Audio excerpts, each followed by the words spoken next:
Hello, and today I want to do a comparison with my Omega Planet Ocean and a new Tudor that I just got. This is the Tudor Black Bay 41 Monochrome.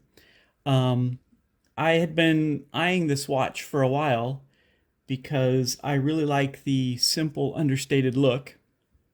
It's monochromatic, it's black on black, a black bezel on a black dial. It's very simple and it's sporty, it's elegant. I think it's a really multifunctional watch. But then again, I also think the same about my Omega Planet Ocean. Um, so a little bit of comparison between the two. The Omega and the Tudor. Both the Omega and the Tudor, they're both master chronometer certified. They're both Meta certified. That's one of the reasons that I was kind of attracted to this particular Tudor. This particular model, the Black Bay 41, I believe came out in 2024, so it's a pretty recent addition to the Black Bay line, which is a really popular line of Tudor watches. They're both related. They're both rated to 15,000 Gauss of magnetic protection. So they're both the same as far as that goes. The movement obviously is different. The Omega uses the 8900 movement. It's a dual barrel movement. You can kind of see it in the back. It's a very attractive movement. The Tudor movement is the MT5602U, and the U indicates that it's master chronometer. So with the Tudor, as you would expect, because it's a division of Rolex, or it's its own brand, but it's part of the parent company of Rolex, it's got just that traditional kind of Rolex style serrated edge flat case back, which I actually like. I prefer this to the sapphire sandwich kind of situation that a lot of watches have. The sapphire case back, it's nice. It's nice, but honestly, I just prefer a simple flat case back. I think that looks nice and it feels nice as well. The water resistance, the Omega is, the Planet Ocean anyways, is rated to a depth of 600 meters. Unless I die in a boating accident and sink to the bottom of the ocean, it's very doubtful that this watch will ever get anywhere near 600 meters. The Tudor is rated to a depth of 200 meters. Still pretty deep for a guy that takes showers and goes in swimming pools and will only go into the ocean up to his knee because he's afraid of sharks. Then either one of these are rated to way more water resistance than I would ever need them for.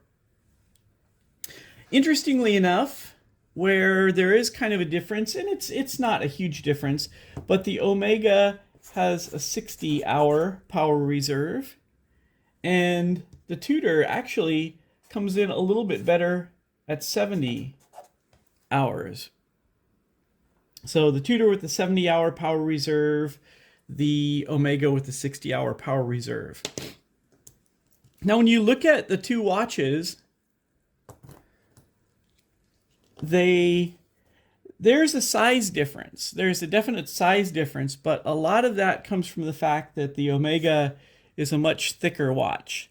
The Omega, he's a chunky boy. He's pretty chunky, but that's okay. I don't mind that at all. I like a big watch, and especially a big dive watch. I really like the look of a big dive watch. In fact, my dream watch is the Omega Ploprof. That if you've seen that guy, he's a chunky boy. The Tudor is much more in line with kind of more traditional dive watch styles, and it's pretty comparable, obviously, to the Submariner, the Rolex Submariner. And it's kind of along the same dimensions, but not exactly. So what are we looking at size-wise? The diameter on my Tudor is 43.5 millimeters. Some people think that that's too big. I don't. I have a 6.5-inch wrist. Let me take off this Zin here, and we'll set the Zin aside. And I find that this watch fits my wrist pretty well. I like the big size. The end of the lugs don't extend past the end of my wrist. I like the way the watch wears. I like the way it sits. Even though it's a little thick, I don't have any problem. I've actually worn this watch with a tuxedo, and I haven't had any problems with it, like bunching up or pressing up on either the jacket or the cuffs. But when you compare that to the Tudor is coming in at 41 millimeters. So it's not a small watch either. It's fairly wide.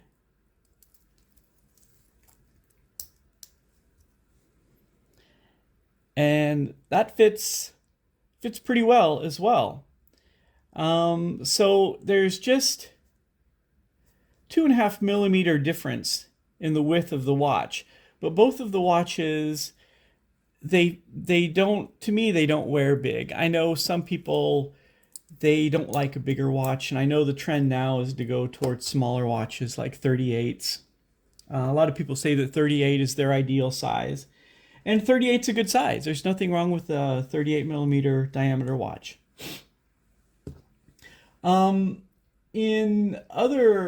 The lug to lug, the distance from lug to lug, now this is kind of interesting. The Tudor has a lug to lug of 50 millimeters, while the Omega has a lug to lug of 49 millimeters. So in this regard, the Tudor is just slightly longer lug to lug than the Omega. The Omega is more of a round watch, and the Tudor is just slightly longer. The lugs just come up just a hair longer. So in that regard, even though the width is narrower than the Omega, the lug to lug, the height is just a little bit longer. But again, I don't find it still fits within the distance of my wrist, and I don't feel like it's too big. I don't feel like it's hanging out over the side, draping down.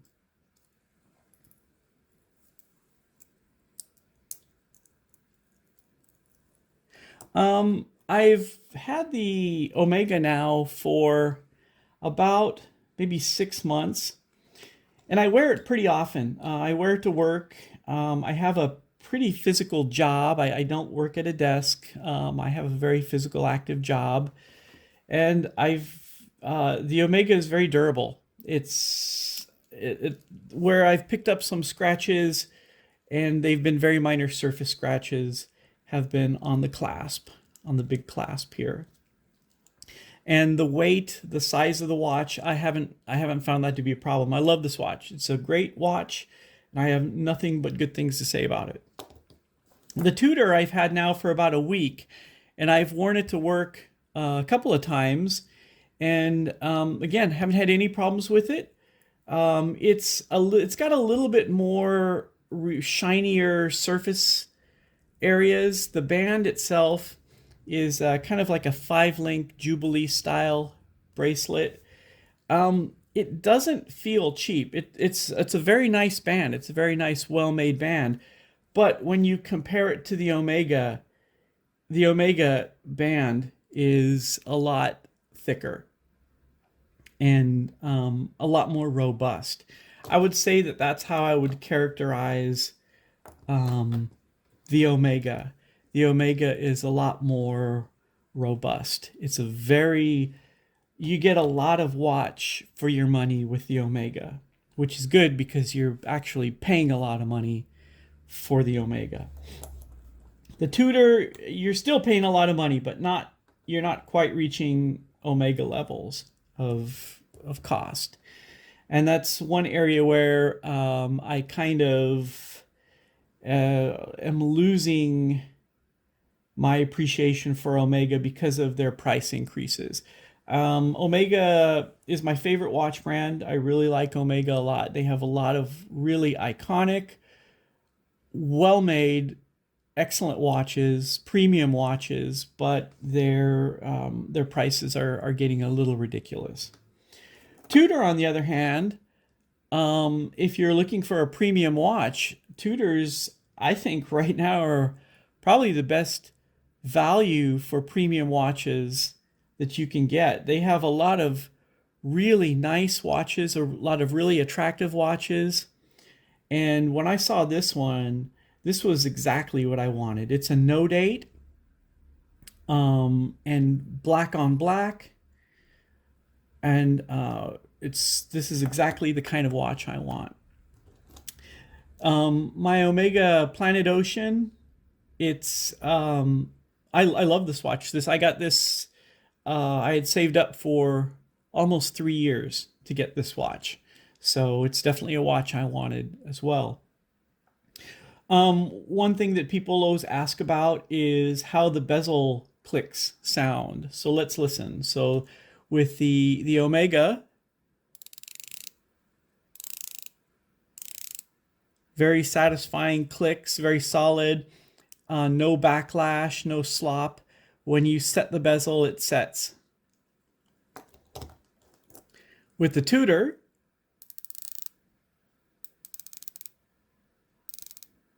also same thing, no backlash. When that bezel sets, it sets. The only complaint I would have on the Tudor is some Tudors have been known to have a lazy pip in the bezel. And what that means is the pip at the top of the bezel sometimes isn't centered directly on center. So this particular watch, it's just ever so slightly off center. And I don't know why Tudors have that problem. And it seems to be a thing with Tudors. So when I ordered this watch, I thought, wow, I wonder if my watch is going to have that. And sure enough, it does. But it's very, very minor. It's not something you notice unless you look at it under a loupe or with some kind of magnification. And it's definitely not a deal breaker. But I just kind of thought that was interesting because, you know, even like $30 watches can get that right. They don't have problems with centering the pip in their bezel. But overall, I'm very happy with the watch. But I just wanted to do a little bit of comparison between these two watches and show kind of what the difference is when you're looking at the two. They're very different brands. They have very different histories. The feeling of each watch is very different. the feeling I get from each watch is very different. But they're both great watches, and I look forward to wearing them both for quite a long time. Thank you.